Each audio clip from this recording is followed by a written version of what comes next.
Welcome to English Baba channel. और आज हम क्लास 11th इंग्लिश की पोएम नंबर 4 जिसका नाम है चाइल्डहुड उसके क्वेश्चन आंसर करेंगे। तो जल्दी से वीडियो को लाइक कर दीजिए और अभी तक चैनल को मेरे भाई सब्सक्राइब नहीं किया तो सब्सक्राइब कर दो। आई होप आपने वीडियो को लाइक कर दिया। सो क्वेश्चन नंबर 1 हम देखेंगे। क्वेश्चन नंबर 1 है identify the stanza that talks of each of the following. आपको पोएम के अंदर उन स्टेंजास को बताना है जो किसकी बात कर रहे हैं, इंडिविजुअलिटी की, रैशनलिज्म की और हिपोक्रेसी की। चिल्ड्रन, मैं इसका आंसर करूं उससे पहले हम इन तीनों वर्ड का मतलब समझेंगे। इंडिविजुअलिटी का मतलब होता है व्यक्तित्व। देखो यार, हर इंसान की अपनी एक सोच होती है, अपनी एक एडवाइस, अपनी एक राय होती है, तो हर इंसान अलग अलग है ना, इंडिविजुअल है। रैशनलिज्म की बात करूं तो इसका मतलब होता है लॉजिकल, यानी कि जब आप बड़े होने लगते हो तो आपको तर्कवादी हो जाते हो। जैसे जब आप छोटे थे तो मम्मी ये कह देती थी कि बेटा सो जाओ नहीं तो भूत आ जाएगा, तो आप बड़े होते हो तो आपको खुद ही लॉजिक आने लगता है कि नहीं यार ऐसा कुछ नहीं होता। रेशन। हिपोक्रेसी का मतलब होता है पाखंड, ठीक है, दोगले लोग, तो जो कहते कुछ है और करते कुछ है। तो पहला स्टेंजा अगर आपको आंसर करना है तो आप आंसर करोगे इस तरह से, the stanzas that talk of each of the quality. देखो, the stanza that talk each of the following questions are given below. तो इंडिविजुअलिटी की जो बात हुई है वो बात हुई है थर्ड स्टेंजा में, रैशनलिज्म की बात हुई है फर्स्ट स्टेंजा में और हिपोक्रेसी की बात हुई है सेकंड स्टेंजा में। लेकिन ये तो रहा उस तरह से जो आप एग्जाम में करके आओगे, लेकिन हम इस बात को समझेंगे। देखो, इंडिविजुअलिटी का हमने दिया कि भैया थर्ड स्टेंजा में दिया है। कैसे?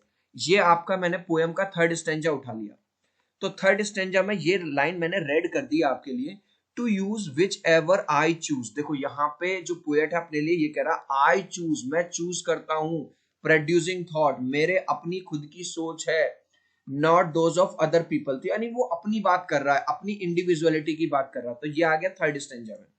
दूसरा हमने आंसर दिया था जो रैशनलिज्म है वो है फर्स्ट स्टेंजा। रैशनलिज्म का मतलब होता है तर्कवादी सोच। देखो, तो यहाँ पे जो पोएट है वो सोच रहा है कि मेरा चाइल्डहुड कहाँ गया, जब मैं 11 ईयर्स का हो गया था तब खत्म हो गया था, या जब मुझे ये रियलाइज हुआ जो हेल और हेवन है, जो नरक और स्वर्ग है, वो ज्योग्राफी की किसी बुक में नहीं मिलते हैं। क्योंकि जब हम छोटे थे तो हमें ऐसा लगता था कि ज्योग्राफी की बुक में जो एटलस होती है उसमें सारे प्लेसेस हैं, तो हेल और हेवन भी होगा। तो यहाँ पे उसकी रैशनलिज्म थिंकिंग डेवलप हुई। और लास्ट हिपोक्रेसी यानी कि पाखंड, दोगले लोग। तो यहाँ पे वो बात करता है जब उसे when did my childhood go was it the time I realise that adults were not all the same too. जो बड़े लोग जो बड़े बड़े वादे करते हैं, बड़ी बड़ी बातें करते हैं, लेकिन सचमुच में वो है नहीं जैसी वो बातें करते हैं। They talked of love and praised of love. बातें तो वो बड़ी बड़ी करते हैं, प्यार की करते हैं, लेकिन सचमुच में वो ऐसे नहीं है। तो यहाँ पे पता चलता है हमें हिपोक्रेसी।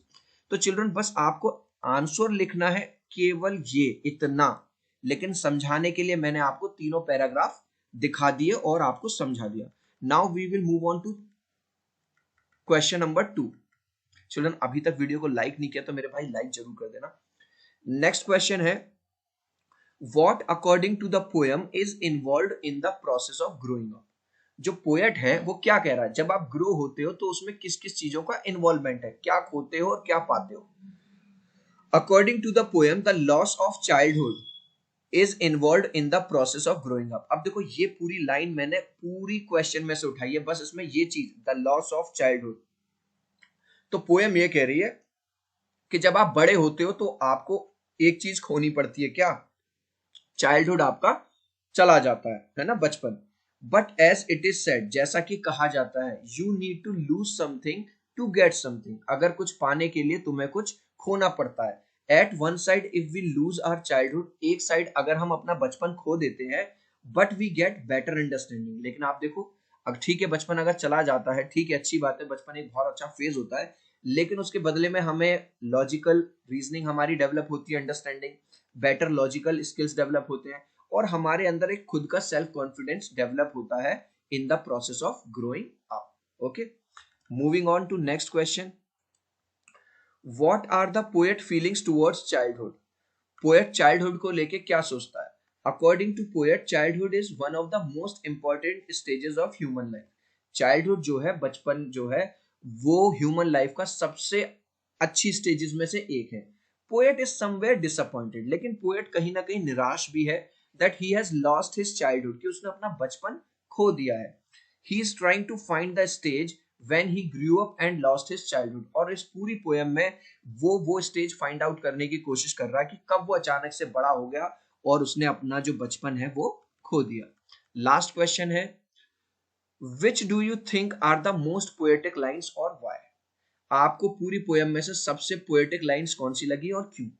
तो हमने आंसर दिया, the following lines in the poem are most poetic. ये जो 3 लाइन है ये हमें सबसे ज्यादा पोएटिक लगी, जो मैंने रेड में दिखाया है। ये हमने, आप चाहो तो एग्जाम में इसे इतना लिख सकते हो, इट वेंट ऐसे करके, और आई नो, है ना, जैसे आपने इट वेंट से लेके, क्योंकि पूरी लाइन थोड़ी याद करोगे आप ऐसे ऐसे करके, और यहाँ पे लिख सकते हो आई नो, अगर एग्जाम में आ जाता है, और फिर आप लिख दोगे ये वाली लाइन।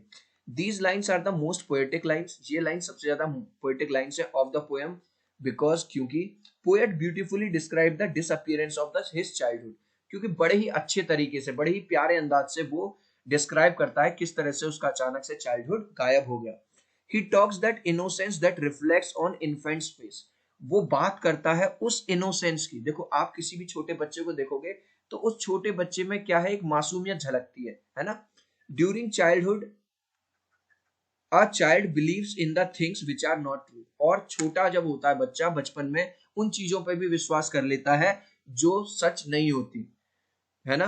तो जैसे अभी मैंने थोड़ी देर पहले एग्जांपल दिया था, मम्मी कहती बेटा सो जाओ नहीं तो भूत आ जाएगा, भूत पकड़ के ले जाएगा, तो हमें इस बात पे विश्वास हो जाता है जब हम चाइल्डहुड होते हैं। चिल्ड्रन, इस क्वेश्चन का आंसर तुम मुझे दोगे कमेंट सेक्शन में। What is the poet trying to find out, इस पूरी पोएम में जो पोएट है क्या ढूंढने की कोशिश कर रहा है, his lost money, his lost childhood, his faith in God, या नन। आई होप मेरी ये छोटी सी एक्सप्लेनेशन जिसमें हमने चारों क्वेश्चन की आपको अच्छी लगी होगी। वीडियो को लाइक कर देना, चैनल को सब्सक्राइब कर देना। मिलते हैं अगले वीडियो में, बाय।